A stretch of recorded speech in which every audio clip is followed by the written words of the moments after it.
Hello students, आज की इस वीडियो में हम करेंगे क्रेडिटर्स टर्नओवर रेशियो। तो इससे पहले हम डेटर टर्नओवर रेशियो कर चुके हैं। एक्टिविटी रेशियोज़ के पार्ट हैं ये सभी। तो क्रेडिटर टर्नओवर रेशियो का सबसे पहले मीनिंग समझेंगे। मीनिंग, क्रेडिटर टर्नओवर रेशियो क्या होती है? It is a relationship between credit purchase and average creditors. ये credit purchase and average creditors के बीच का रिलेशन है। तो जिनसे हम क्रेडिट परचेज करते हैं वो क्या होते हैं? हमारे क्रेडिटर्स। तो उनका और एवरेज क्रेडिटर्स का रिलेशन है। तो अगेन इसके टू कंपोनेंट्स हैं, average creditors and net credit purchase. Average creditors कैसे आएगा? आपको ओपनिंग क्रेडिटर्स गिवन होंगे, क्लोजिंग क्रेडिटर्स गिवन होंगे। Opening creditors plus closing creditors divide by 2। इस तरह से हमारा एवरेज ट्रेड क्रेडिटर्स आ जाएगा। और नेट क्रेडिट परचेजेस कैसे आएंगे? हमें क्रेडिट परचेजेस हमारे पास होंगी, उनमें से हम क्या माइनस कर देंगे?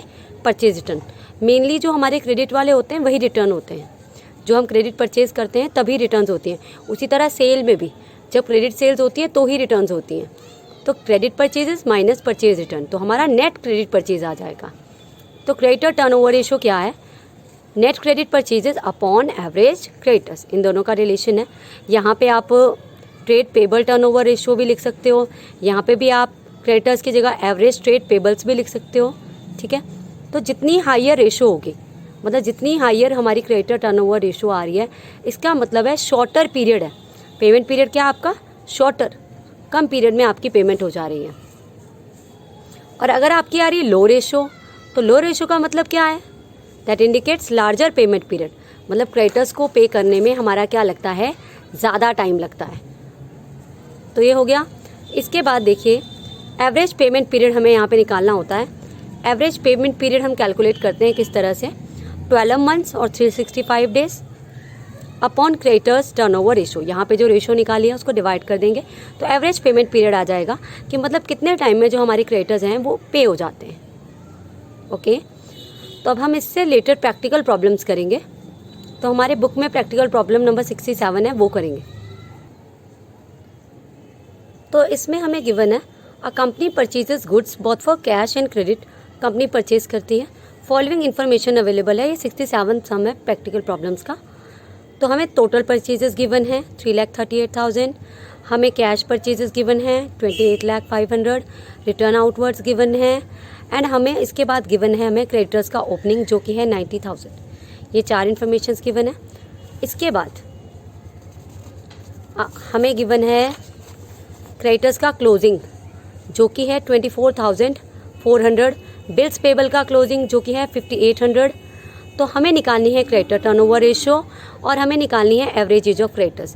हमने अज्यूम करना है कि जो मतलब हमारे जो ईयर में 365 डेज हैं यहाँ पे।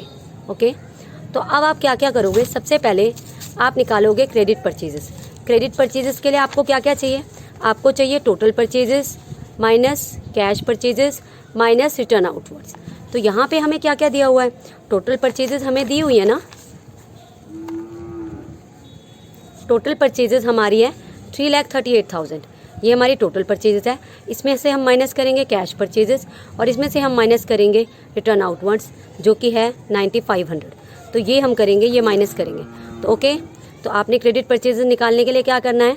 आपने माइनस करना है टोटल परचेजेस में से, ये माइनस किया और 9,500 आपने माइनस किया, तो हमारा आ चुका है 3 लाख, हमारा क्रेडिट परचेजेस आ चुका है। ओके स्टूडेंट्स, इसके बाद हम निकालेंगे average trade creditors. Average trade creditors कैसे निकालोगे आप? Opening trade payables plus closing trade payables divide by 2। हमें ओपनिंग क्लोजिंग दिया होगा, हम डिवाइड बाय 2 कर देंगे।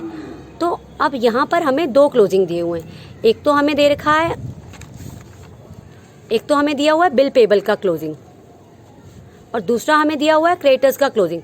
बिल पेबल का क्लोजिंग है ये, क्रेडिटर्स का क्लोजिंग है 24,200, ये हमें दे रखा है। इसके अलावा हमें क्रेडिटर्स का ओपनिंग दिया है जो कि है हमारा 90,000।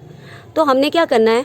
ट्रेड पेबल्स में क्रेडिटर्स भी आते हैं और बिल पेबल भी आते हैं, तो हमने दोनों का जोड़ लिखना। ट्रेड पेबल में बिल पेबल्स भी और क्रेडिटर्स भी। तो बिल पेबल हमारे हैं 5,800 और ये हमारे क्रेडिटर्स का ओपनिंग क्लोजिंग है। हमने तीनों को ऐड करके डिवाइड बाय 2 करना है। हमारा आ गया 60,000, हमारा जो है वो आ चुका है एवरेज ट्रेड क्रेडिटर्स। तो स्टूडेंट्स क्रेडिटर टर्नओवर रेशियो किसके बराबर है? Credit purchases upon average creditors. Credit purchases अभी हमने यहाँ पे कैलकुलेट किए 3 लाख और एवरेज क्रेडिटर्स हमारे आ चुके हैं 60,000। तो हमारी जो क्रेडिटर टर्नओवर रेशियो है वो आ चुकी है 5 टाइम्स। इस तरह से हमने क्रेडिटर टर्नओवर रेशियो निकालनी है। ओके स्टूडेंट्स, अगर यहाँ पे आपको बिल पेबल का भी दिया होता ना, आपको ओपनिंग भी दिया होता तो हम उसको भी ले लेते। यहाँ पे जो है बिल पेबल का अगर हमें ओपनिंग भी दिया होता हम उसको भी ले लेते। क्वेश्चन में तो हमें सिर्फ क्लोजिंग दिया हुआ है। इसके बाद हमने निकालना है एवरेज पेमेंट पीरियड। तो फॉर्मूला क्या है इसका? ईयर में 365 डेज होते हैं। क्वेश्चन के स्टार्टिंग में ही उसने हमें बोला है आपने 365 डेज लेने और 12 months divide by CTR, creditor turnover ratio या ट्रेड पेबल टर्नओवर रेशो। तो हमारी है 365 डेज के वाइज हमने किया है, डिवाइड बाय 5। हमारी रेशो यहाँ पे 5 आई थी, तो हमारे आ चुके हैं 73 डेज एवरेज पेमेंट पीरियड। मतलब इतने इतने पीरियड के अंदर जो है हमारी पेमेंट हो जाती है। ओके स्टूडेंट्स, इसके बाद हम करेंगे सम नंबर हमारी बुक में दे रखा है। तो नेक्स्ट हमारा सम है 68 सम बुक का, हम वो करेंगे। तो इसमें हमें दे रखा है GP सबसे पहले हमें गिवन है 30% ऑन सेल्स। उसके बाद हमें दे रखी है stock turnover ratio 7 times, opening stock 5000 less than the closing stock, account payables हमें ओपनिंग भी दिया है, हमें क्लोजिंग भी दिया है, और हमें ये पता करना है नेट परचेजेस पता करना है, अकाउंट्स पेबल टर्नओवर पता करना है, एवरेज एज ऑफ क्रेडिटर्स पता करना है। तो स्टूडेंट्स जैसे हमें इन्फॉर्मेशन दी हुई है हम उसी हिसाब से उसको यूज़ करेंगे। सबसे पहले हमें दिया हुआ है GP 30% ऑन सेल्स। अब हमें सेल्स नहीं पता, तो हमने क्या करना है, जिस पे दी होती है हम उसी को 100 लेट करते हैं। हमने let sale price equals to 100। Okay, इसके बाद प्रॉफिट आपका हो गया 30% उसका। तो कॉस्ट प्राइस कितना होगा? सेल प्राइस माइनस प्रॉफिट, मतलब कि 70%। अब हमें जो चीज़ निकालनी है हम मल्टीप्लाई उसी से करेंगे। मान लो हमें कॉस्ट ऑफ गुड सोल्ड निकालना है, तो हमारा दे रखा है 60,000 हमारा जो है वो हमारा GP है, डिवाइड बाय प्रॉफिट की रेशो है ये 30 मल्टीप्लाइड बाय 70। तो हमारा आ चुका है 1,40,000 हमारा COGS आ चुका है। हमने 70 से क्यों मल्टीप्लाई किया? क्योंकि हम COGS निकाल रहे हैं। अगर हम डायरेक्ट यहाँ पे सेल्स निकालते हैं तो हम किससे मल्टीप्लाई करते हैं? 100 से, बिकॉज सेल्स कितनी है? 100 है। इसके बाद COGS हमारा 1,40,000 आ गया। COGS हमने क्यों कैलकुलेट किया है? क्योंकि हमारे इस फॉर्मूला में COGS यूज़ होता है। हमारे पास सेकंड पॉइंट था ना, स्टॉक टर्नओवर रेशियो 7 टाइम्स है, तो अब हमने वो अप्लाई करना है। स्टॉक टर्नओवर रेशियो 7 टाइम्स है, वो किसके इक्वल होती है? Cost of good sold upon average stock.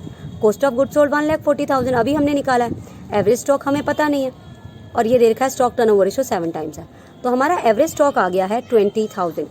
तो ये हमारा एवरेज स्टॉक आ गया स्टूडेंट्स। इसके बाद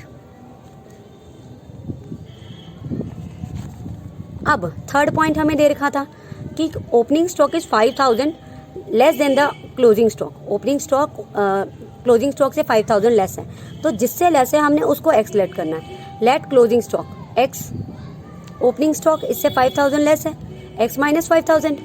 अब एवरेज स्टॉक का फॉर्मूला हमारा होता है opening stock plus closing stock divide by 2। Opening हमारा आ गया एक्स माइनस 5,000 और क्लोजिंग आ गया एक्स। आपने ये इधर लिखना है और एक्स इधर लिखना है, डिवाइड बाय 2। और एवरेज स्टॉक हमारा ऊपर ही आ चुका है सम में, जो कि है 20,000। तो ये आपने यहाँ तक करना है। इसके बाद आपने एक्स की वैल्यू निकालनी है। जब एक्स की वैल्यू आ जाएगी तो हमारा ओपनिंग क्लोजिंग स्टॉक यहाँ पे आ जाएगा। तो हमने इसको सॉल्व किया, इसको आपको सॉल्व करना है। एक्स की वैल्यू हमारी आ रही है 22,500। तो आपने ओपनिंग स्टॉक किसको माना था? X minus 5,000। तो एक्स की जगह आपने फिल किया, आपका आ गया 17,500। आपका जो है वो आ चुका है आपका ओपनिंग स्टॉक। और क्लोजिंग स्टॉक एक्स माना था तो वो आ गया 22,500।